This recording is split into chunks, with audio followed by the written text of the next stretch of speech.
You're watching this week's show with Dan and Mike.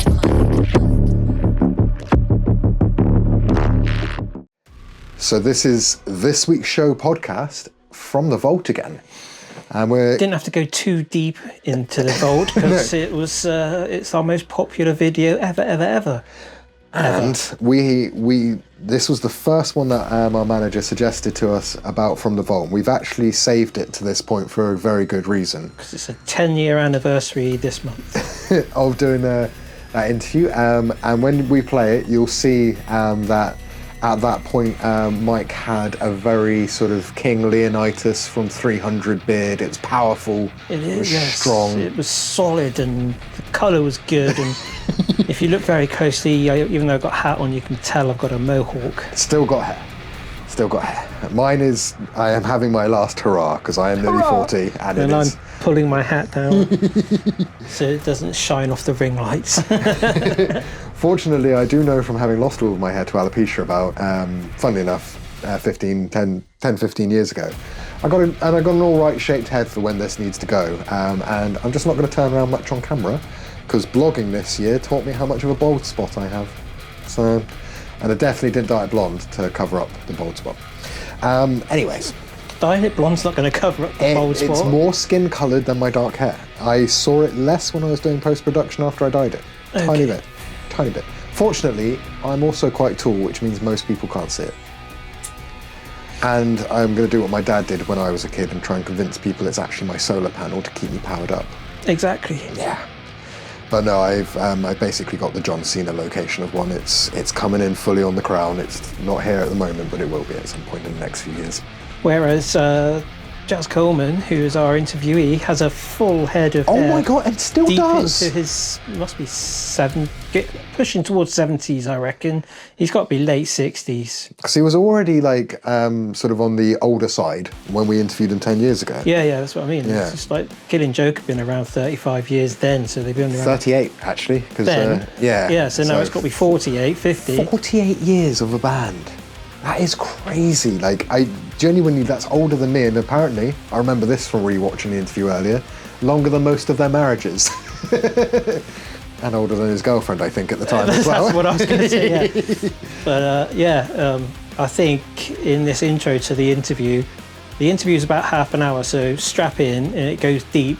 But I've spoken more in this one bit now than I do in the entire interview. There is a lot of me going, with a blank look on my face because the concepts are so huge that he's talking about. But they're so relevant to now, so watch it and you can just go like, is this guy a soothsayer? Can he see the future? Mate, on some of it. We'll let it play, and then we'll give you a couple of things that we noticed on our watch, because we'll be honest, for a half an hour one, we didn't want to just be on the little bit at the bottom of the thing, just looking that way for the whole time, because one thing that we've realised from recording our reactions is the reason we don't do reaction videos is both of us just get focused on what we're watching and forget to talk. So we did it separately. Until download announces. Yeah, and then we'll do that live. But yeah, we've got a couple of thoughts post it, because I've definitely, like, my conception of the world has grown hugely since that. I know yours has. So we'll let it play so you can see what we're talking about, and then we're going to jump back in and let you know some thoughts. Cool. Welcome to the Mike James Rock Show. Real pleasure. Introduce yourself, just for those people who don't know who you are. Well, my name's Jaz Coleman, and I sing in Killing Joke, and I play the keyboards in Killing Joke.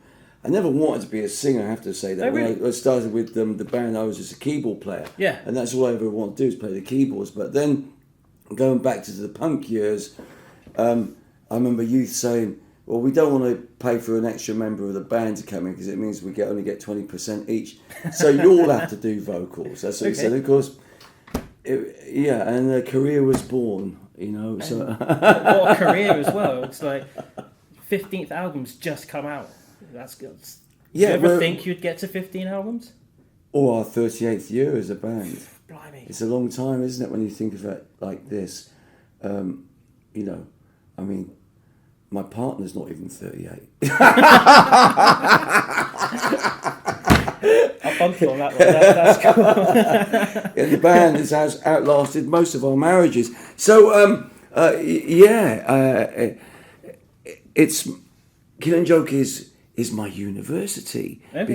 Because like the other guys, I left school at 14 with no O levels or A levels, nothing.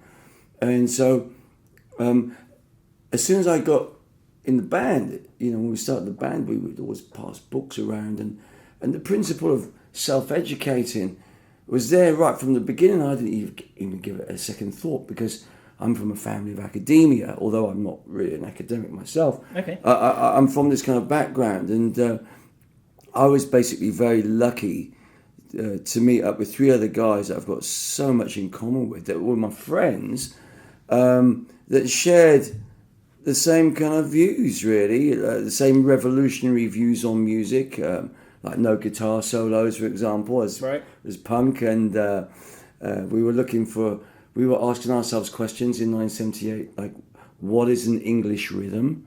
Which I don't suppose anybody's ever addressed, really. No, I would say maybe a marching band. It's because the church has really destroyed our sense of rhythm. As a nation. As a nation. Yeah. And if you think about most of the modern day nations, they have a direct link to the folk tunes of the nation. Well, we don't in this country. If you ask somebody to sing the songs of their forefathers, Wales excluded, generally speaking, they'll sing a Manchester United song or something, So we don't have a connection to our ancestral spirit. I get you, And I guess we wanted to address this when we were teenagers, which is to say, we wanted to connect to our ancestral spirit, but there were no predecessors. In one sense, to address what a warlike English rhythm would sound like. These are all hypothetical notions, And then, of course, just having a simple notion like, to whom are we addressing our prayers? I mean, just looking at, the society that we're brought up into, and our Judeo-Christian moralities that we have, and our notion of the human spirit, and the orthodox interpreters of the human spirit, i.e. the churches, and or monotheism with Judaism and Islam, and then looking at these gods and how they evolved, basically. This was very much part of Killing Joke. Right, okay. Yeah, also, I think... I've been checking out some of your newer stuff at the moment. I think we've always been virulently anti-Christian, the whole band. Okay. In our outlook, because we see it as essentially a false religion. Yeah. And I would say that monotheism, generally, when I look at Christianity, Judaism, and Islam, the one thing they all have in common is they are apocalyptic religions. Now, if you consider for one moment that the quantum physicists, they say that we are all participants in creating our own reality, which is to say, if we have millions of people visualizing an apocalypse, and this is what we're all aspiring to, it will probably happen. Yeah. And that's one of the basic reasons why these ugly religions have to go like this. At the same time, I'm not advocating deism. I think what we need is to have a notion of reverence and reciprocal maintenance with our planet Earth, and therefore Lovelock's Gaia or a feminine archetype would be more appropriate at this time, I think, and we probably will get there for the benefit of man's psychological health. Yeah, there needs to be changes, doesn't there?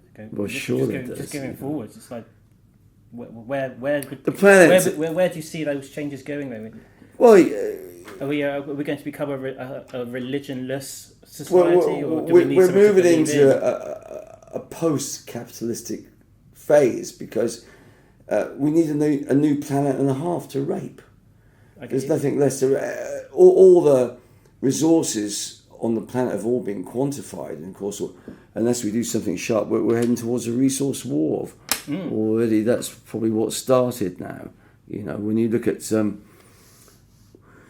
Well, when you look at the fact that we're dependent on oil as a power source, you know, which is another issue altogether, because in our career in 1995, we recorded the Pandemonium album in New Zealand, and New Zealand's famous for a number of things. People who do invent some very effective free energy devices normally get ferried off down there. Okay. Sent down there to grow old and die, you know, because there's such a thing called vested interests, of course, in our world. We can see this. Everything is oil dependent. To eat our bananas, our food, there's petrodollars everywhere. And of course, these vested interests. The same people that run the central banks have majority shares in the petroleum companies and the military-industrial complex and so forth, you see. And the thing is, this notion, because we're heading towards a framework of,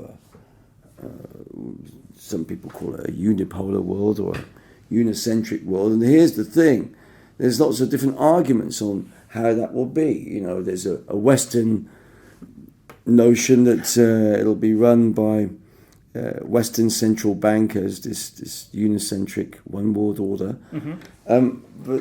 But there again, perhaps China and Russia disagree on this notion. Yeah. And anyway, even if we agreed on the idea of an elite at some point, an elite by definition could never be central bankers, because we don't need bankers, because capitalism's finished because there's nothing left to sell. Yeah. The way I see it. That makes sense to me. You know, at the moment, just to look at human development, it's only Iceland and Bhutan that consider human well-being to be more important than growth. Oh, really? Yes. Costa Rica, I believe. Of course, they joined those three. But it just tells you what an ugly phase we are in terms of human development. Yeah. That everybody has become so self-obsessed, and the me generation has become so ugly.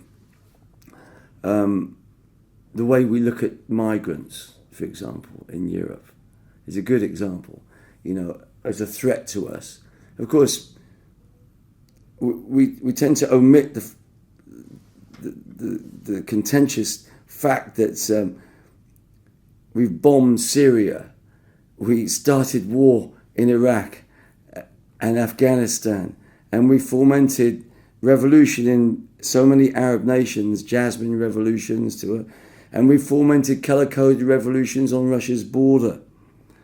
And if you combine this along with how the multinationals are raping Africa, then you can see, when you look at these migrants, that they are a result of our foreign policies, our actions, and our greed. And what's so tragic about all this is we've got to this point where, because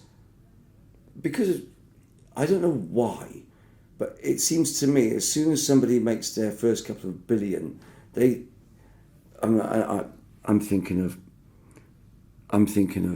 people like Sir Richard Branson, and I'm thinking of people like Ted Turner, and our friend from Apple Computers, Melinda and Bill Gates. For some reason, they think that when they have this tremendous success, they have the right to say that the world is overpopulated and they can decide who's going to die, basically. And they talk, of course, about population control, and that's what's happening, basically. The Global 2000 report that was started under President Carter and finished with Clinton says that we need to cull the world's population by some 3 to 5 billion. That's a substantial amount, isn't it? You know, So a policy of soft kill has been introduced. You don't think they've done nothing about it? That'd be ridiculous. And of course, if you spray the skies with aluminium, human beings, their bodies go on the immune system goes on a slow shutdown when aluminium fluoride poisoning. Right. Okay. Yeah. You know, so there's a policy of soft kill. This and of course Codex Alimentarius with the World Health Organization, which is of course taking out the nutrients. There's a local band called Codex Alimentarius, and well, good for them. They're all about promoting the whole ethos of the Codex. Well, you see, these are things that have to be addressed, and it's one of the reasons why I'm working with United Nations now, because I think that even in the small way of working with United Nations Orchestra and everything, I think that having good people in the United Nations can address these things. Of course, we need a new collectivism, because we don't need to cull the world's population. We just have to change our diet. At the moment, we're in a disastrous situation where 1/300th of the planet is used for our total food resource.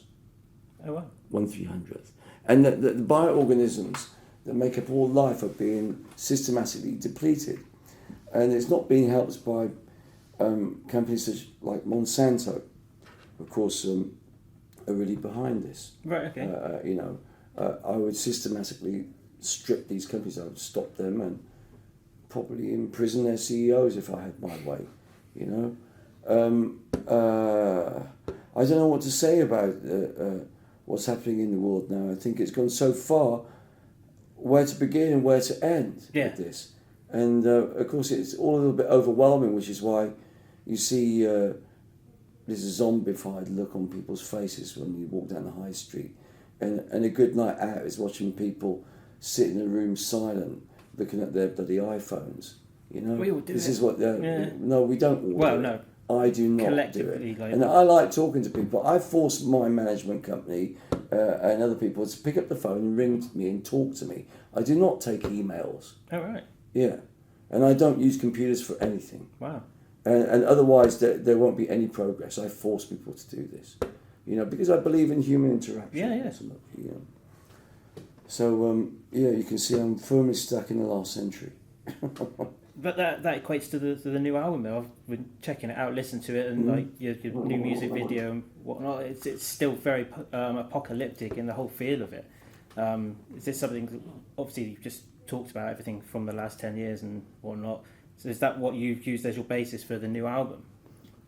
Well, you have to take into consideration that when we started our career in Killing Joke, we were in the middle of the Cold War, and what's happening now is that we're in the middle of a Cold War. The new Cold War. Yeah. And so there is a kind of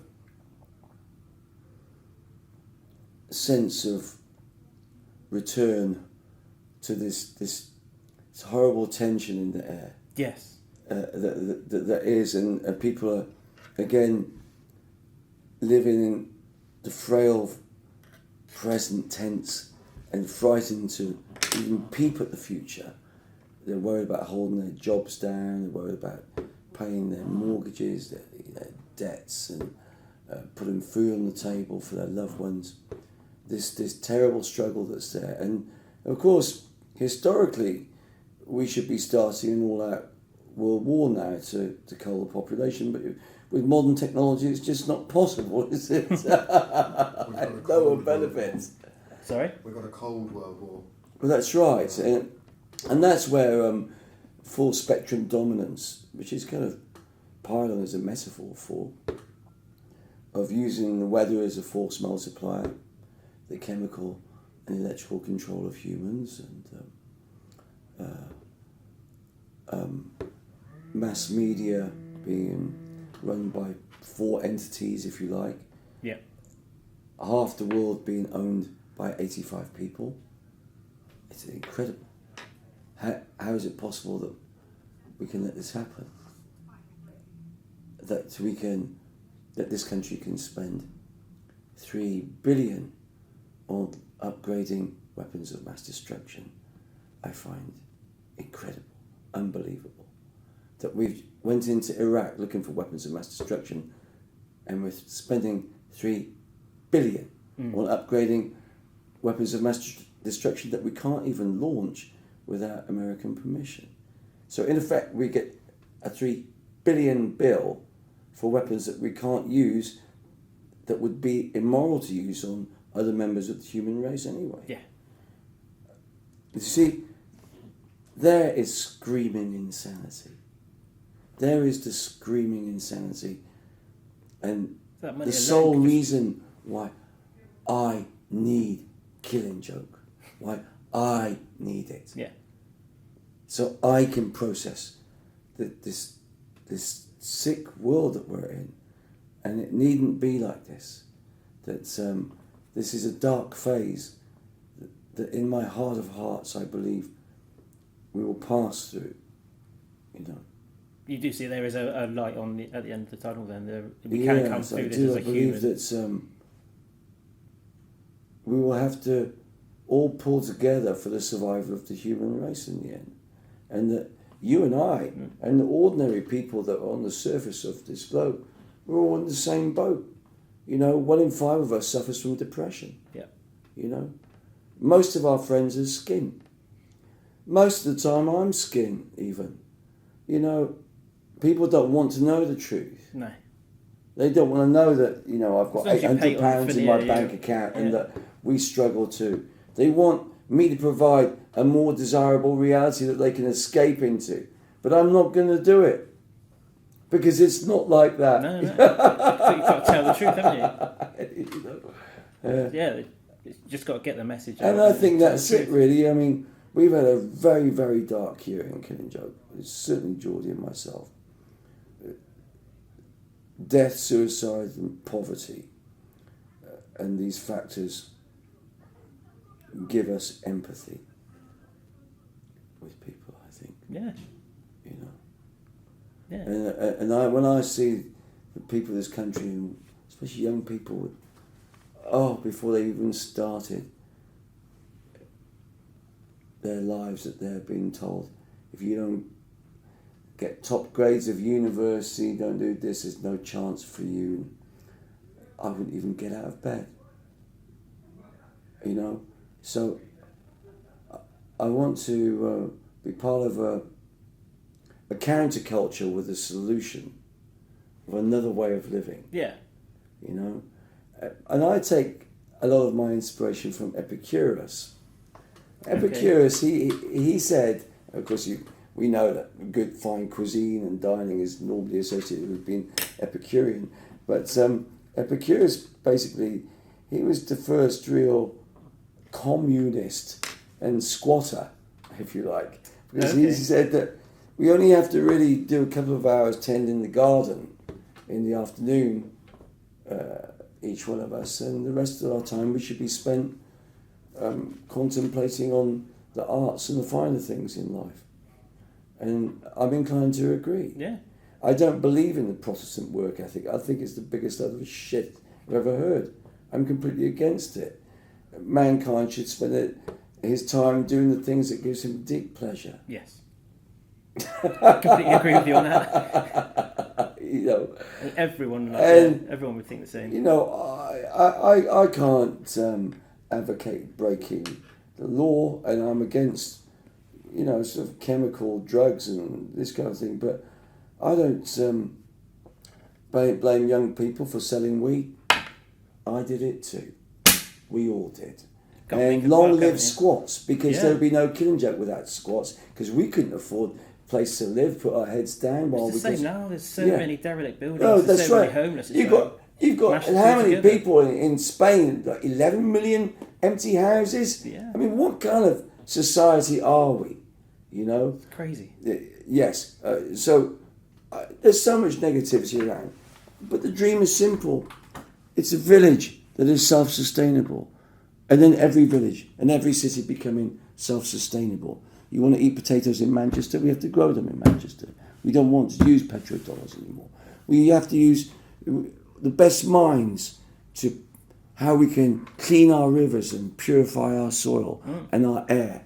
We need these revolutionaries to heal the planet, to say, yes, it's possible, and to find a fairer system, because there will always be trade.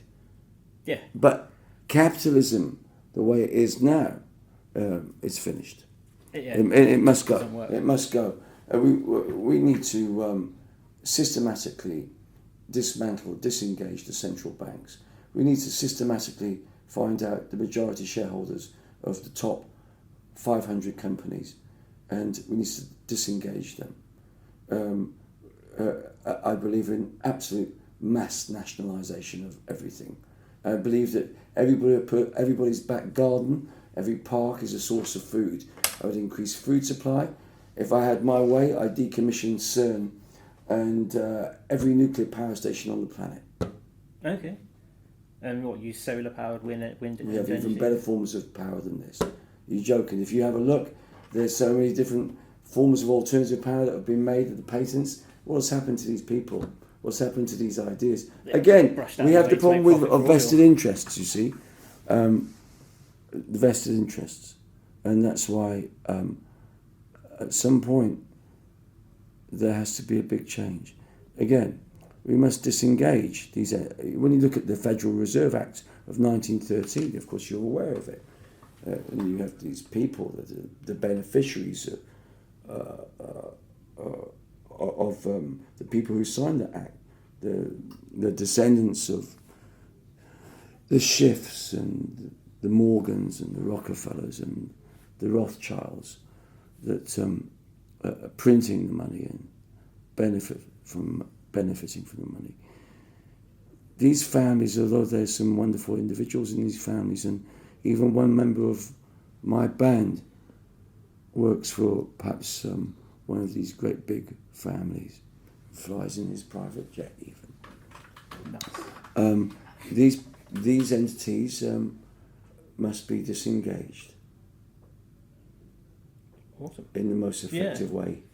I can completely see your point of view on everything you've spoken about tonight. It's been an experience chatting to you, man. It really has. It's desire good to to debate. I mean, yes, I am in a band, but I'm a concerned citizen. yeah, this has been completely different to any other interview I've done. I've done like 300 interviews this year. All bands want to talk about their new album and their tour, and you haven't talked about it at all really, and just opened my eyes to a bigger world. And Those are bigger the picture. things that bleed into our music. Yeah, and it's getting that and people can hear them and watch this interview and go, now I understand what the album's about and what Killing Joke are about. And things like that. It's been a pleasure chatting to you. It really has. Tonight we're going to try out some. We haven't even practiced some of the things that we're going to try out tonight. So God help us, and don't laugh when it all falls to bits. But that's the wonderful thing about Killing Joker. When it locks in, it's just such a beast. And sometimes it's a painful process getting there. And we're going to try some different things out in the set. At the moment, some songs that we've never. I'm not talking about new songs. I'm talking about old songs we've never done live. Oh, okay. Yeah. Wow. So it's interesting, but we'll see how far I'm a bit croaky, but I'll steam my voice in. It's just not a perfect world. You can go, there's not enough time for rehearsal. Sometimes we only have a day to rehearse because it's not the money. It's not the money to rehearse and put everyone up. Yeah. It's just not a perfect world, so you have to mobilise everybody and you have to make the best you can with what you have. Yeah. That's the punk rock ethos, isn't it? We're quite get good on at with it. it. Make do with what you got. It's not a perfect world. Yeah. So we have to try to do this. But what's encouraging to me is in 2006, I thought to myself, well, life will probably become easier for me to exist if I get rid of banks for myself, and if I get rid of rent and any kind of mortgage, all these things have to go. Right. And that's what I did. So since 2006, I've been living out of a bag, basically. Right. Okay.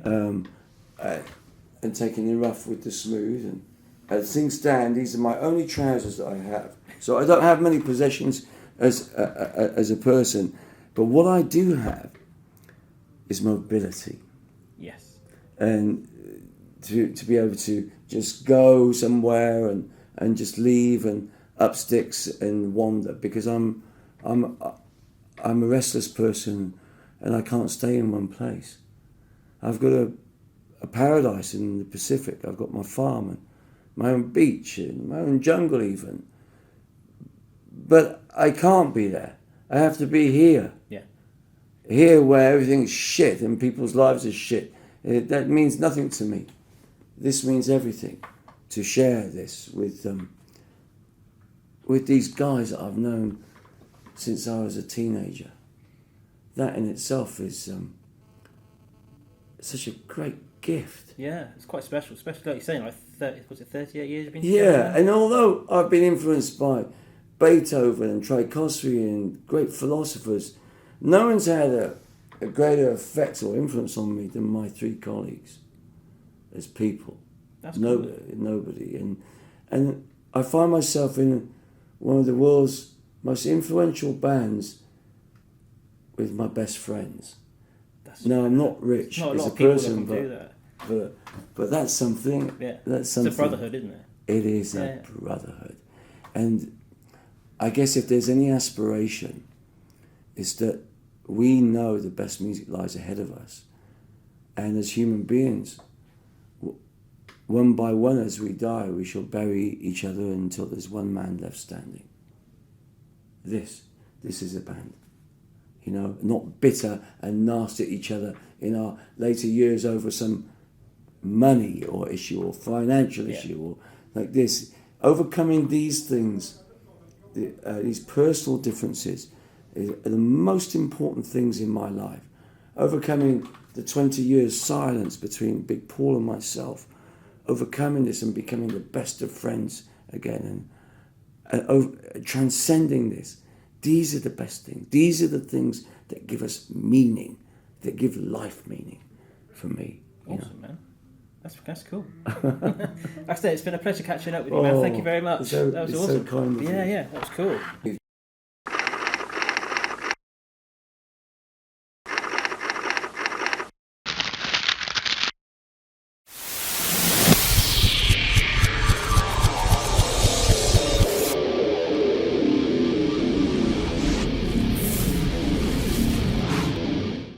So, how do you feel now? After I've watched it, I felt exhausted. I needed a nap. But do you also, is that one of the ones that you would love to dip back into with your brain now? Like go back in time and do maybe a different interview with him because you've got... It wasn't an interview. I was prepped to talk about the new 15th album that came out. And there was 2 times in the interview I tried to gear it towards that and he was having none of it. But I think possibly that interview set me on a path of enlightenment myself, because after that I kind of sort of just got into things that he was talking about, multi-corporations running the world, and down to, what do you say, 4 people? 4 people that could like basically run the world, we're be saying the that, richest people ever, and Bezos, Musk, Zucker, distribution of wealth and like food and profit-driven society. And too many humans on planet Earth, and what's happened in 10 years. There's now like 8 billion people on Earth, and there are 4 people that are running it. 1/300th of the world provides all of the food for the rest of the world. 1/300th, and that was 10 years ago. The fact that we cut down places like the Amazon for food crops. Yeah. So we take away a life bed of the world, because if people don't know, the Amazon has more new life forms than anywhere, like the whole rest of the world combined. It is just a boiling pot of new species mutating into different species. It's an incredible place, but we have routinely cut parts of it down for tobacco farms, for quinoa farms, for soy farms, even avocados, because it's such a nutrient-rich environment whilst it still has the Amazon feeding it. And the temperate down there is really, really good for getting very big, sort of fleshy fruits out of it, because the hotter the weather, the less tarty and sharp everything is. It's now looking back on it, it's like, he's tuned in on a different wavelength, and I think he awoke something in me that... Your third eye? Well, not even my third eye. but more of a social consciousness. I mean, it's something which he's not even lying. I remember because we came out of the interview and you were just like, you're going to have to give me a minute. And I was like... Even I was like, I don't smoke, and even I was like, we were sat there at the back of the Lemon Grove in Exeter going like, I think I need a cigarette after that.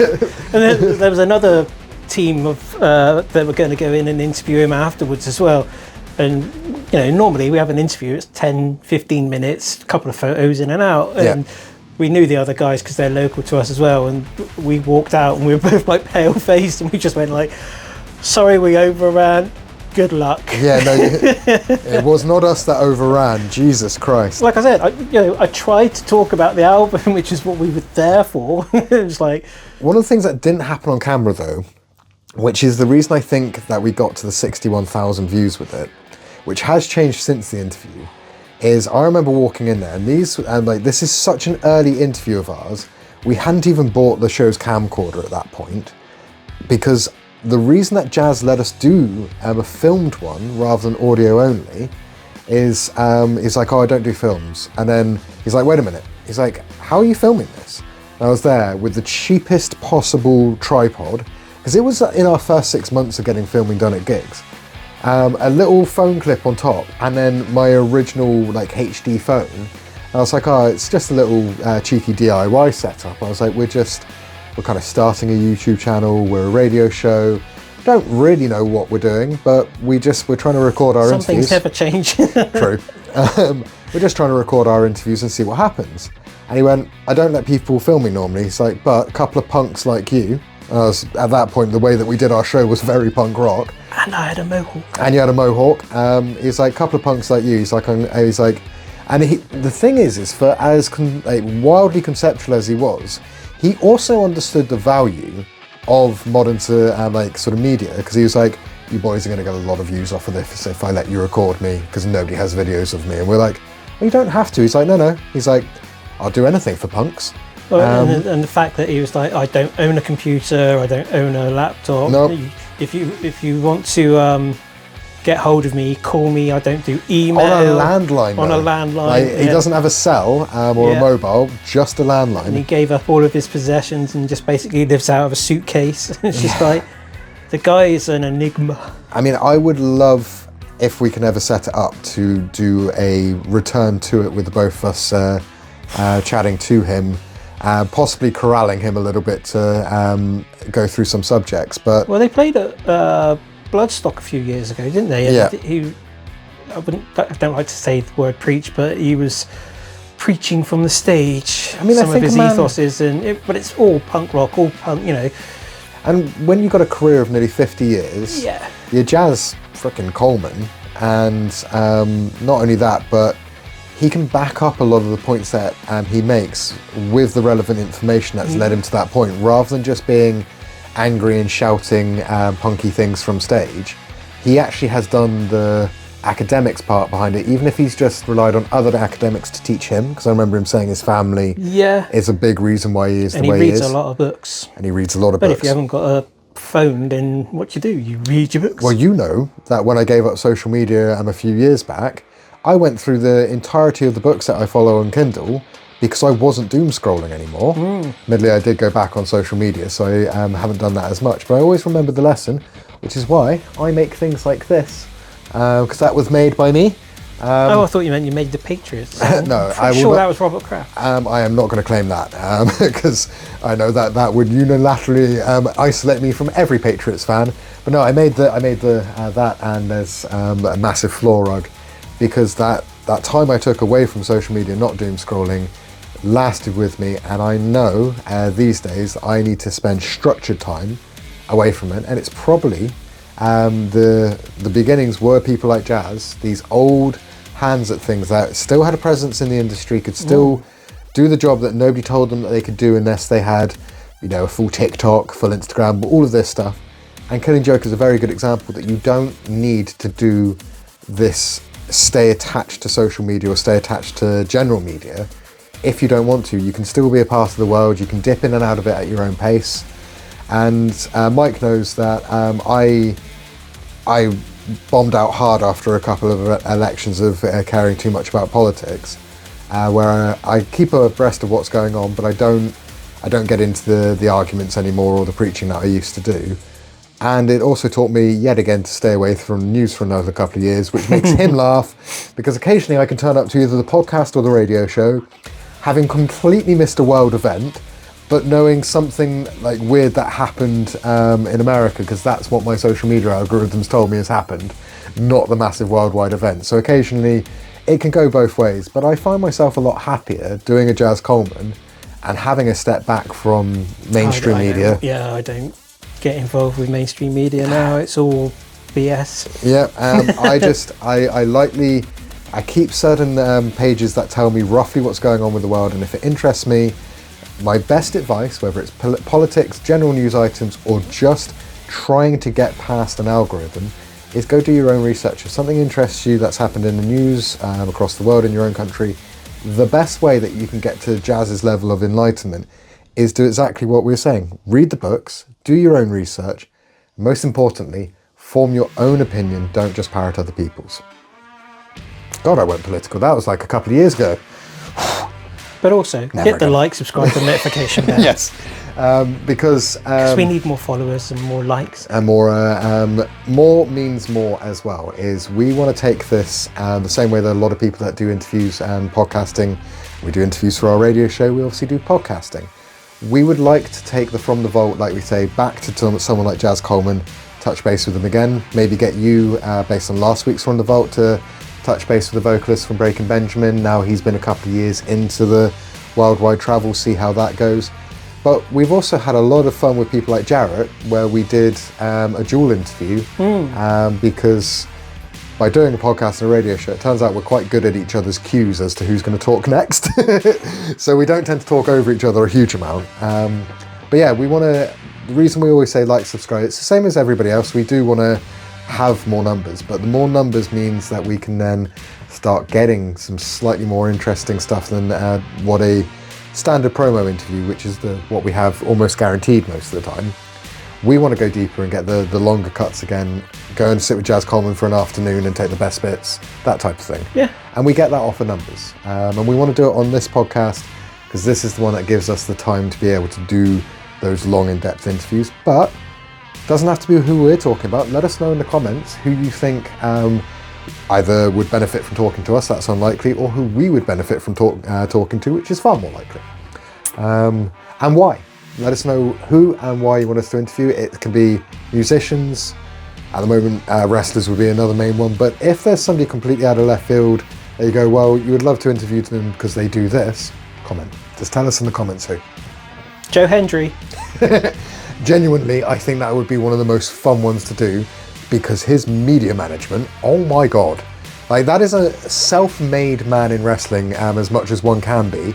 And at some point, he's probably gonna get props from The Rock, because The Rock is about the other person that self-made himself from the career he had to suddenly being, I reckon, possibly even Oscar nominee this year.